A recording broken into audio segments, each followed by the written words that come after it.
Assalamualaikum warahmatullahi wabarakatuh. Perkenalkan, nama saya Yogi Faris Alfianto dengan NIM 4312101028. Pada kesempatan kali ini, saya akan menjelaskan sedikit tentang bahasa Indonesia dalam pendidikan internasional. Indonesia merupakan salah satu negara di Asia Tenggara dengan posisi geografis yang sangat strategis dan berperan dalam resolusi konflik. Hal ini menjadikan posisi Indonesia semakin penting bagi dunia internasional. Dengan skala kekayaan yang ada, Indonesia telah menjadi negara yang penting bagi negara-negara lain di dunia, baik secara ekonomi, politik, pendidikan, maupun kebudayaan. Pada abad 20, bahasa Indonesia merupakan salah satu bahasa di dunia yang berkembang sangat pesat. Pengajaran bahasa Indonesia berkembang baik di dalam maupun di luar negeri. Dengan berkembangnya hubungan Indonesia dengan negara lain dalam bidang pendidikan, kebudayaan, dan pariwisata, bahasa Indonesia semakin dikenal. Oleh karena itu, kebutuhan orang asing untuk belajar bahasa Indonesia lebih besar. Saat ini, bahasa Indonesia telah dipelajari di 35 negara di dunia, antara lain Australia, Amerika Serikat, Jepang, Korea, Singapura, dan negara-negara Eropa. Seiring berjalannya waktu, semakin banyak orang yang tertarik untuk belajar bahasa Indonesia. Ada perbedaan tujuan dalam mempelajari bahasa Indonesia. Beberapa dari mereka belajar bahasa Indonesia dengan tujuan untuk belajar di Indonesia, untuk mendapatkan pekerjaan di kesempatan yang baik di Indonesia, untuk kelancaran perjalanan wisata, dan termasuk dalam kerangka kerja sama regional tertentu. Upaya peningkatan fungsi bahasa Indonesia sebagai bahasa internasional telah digagas Kementerian Pendidikan dan Kebudayaan atau Kemendikbud melalui program BIPA. BIPA sendiri adalah program pembelajaran bahasa Indonesia yang meliputi berbicara, menulis, membaca, dan mendengarkan untuk orang asing. Antusiasme warga lainnya, khususnya mahasiswa asing, terhadap bahasa Indonesia sangatlah tinggi. Badan Pembinaan dan Pengembangan Bahasa mengakui bahwa pendidikan BIPA memiliki peran yang sangat penting dan strategis dalam memperkenalkan Indonesia ke dunia internasional. Memang, pendidikan BIPA tidak hanya menjadi sarana penyebaran bahasa Indonesia, tapi juga sarana penyampaian berbagai informasi tentang Indonesia, termasuk pengenalan masyarakat dan budaya Indonesia. Dengan demikian, orang asing yang belajar bahasa Indonesia akan memahami sepenuhnya masyarakat dan budaya Indonesia. Berikut adalah beberapa faktor yang mendukung popularitas program pendidikan BIPA, baik di dalam maupun di luar negeri. Faktor-faktor tersebut antara lain geografis, komersial dan industri, pariwisata, dan pendidikan. Lokasi geografis Indonesia tentu berpengaruh terhadap minat program BIPA. Contohnya saja adalah Australia. Mungkin orang Australia akan memilih Indonesia terlebih dahulu untuk liburan, bisnis, dan beberapa kegiatan lainnya, karena memang lokasinya yang sangat berdekatan.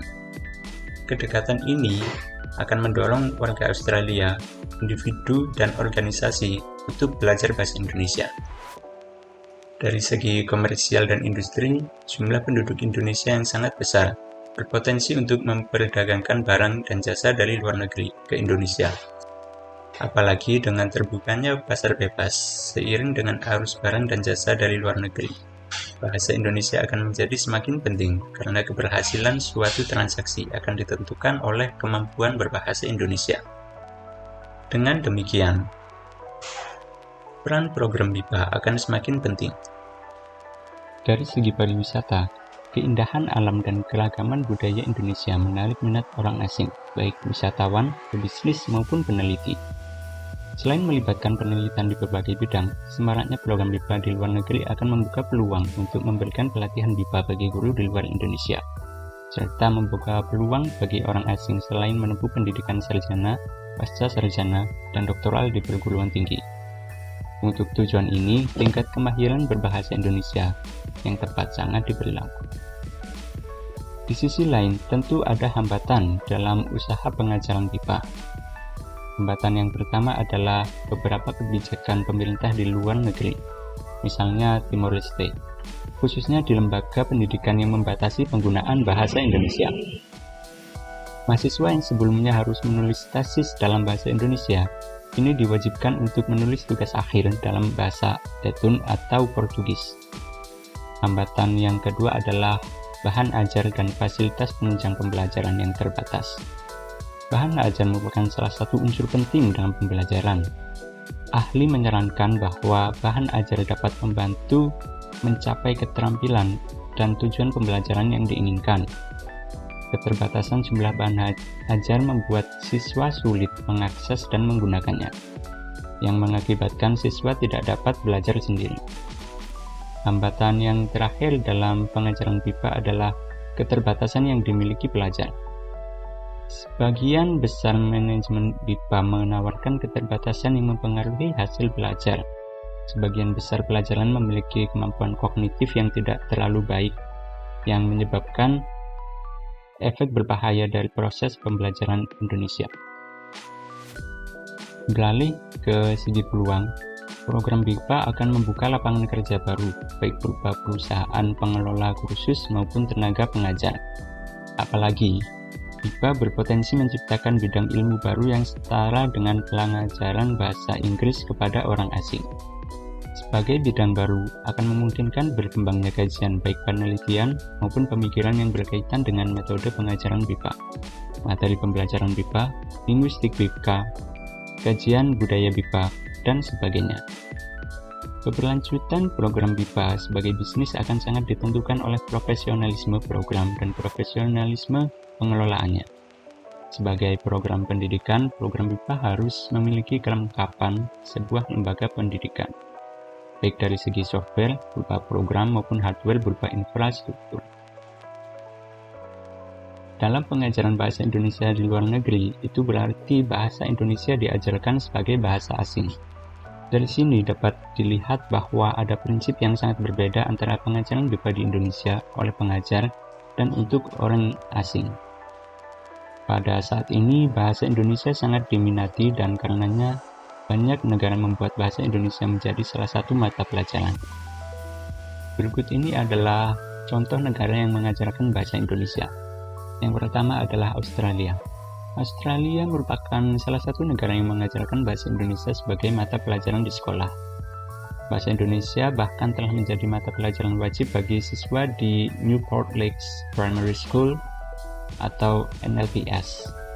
Inilah mengapa banyak anak bisa berbahasa Indonesia di sekolah tersebut. Negara yang kedua adalah Jepang. Jepang juga terbukti menjadi salah satu negara yang belajar bahasa Indonesia.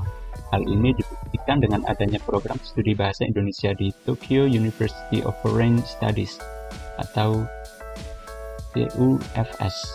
Bahkan bahasa Indonesia adalah program gelar paling populer di kampus yang mengkhususkan diri dalam studi bahasa dan budaya asing.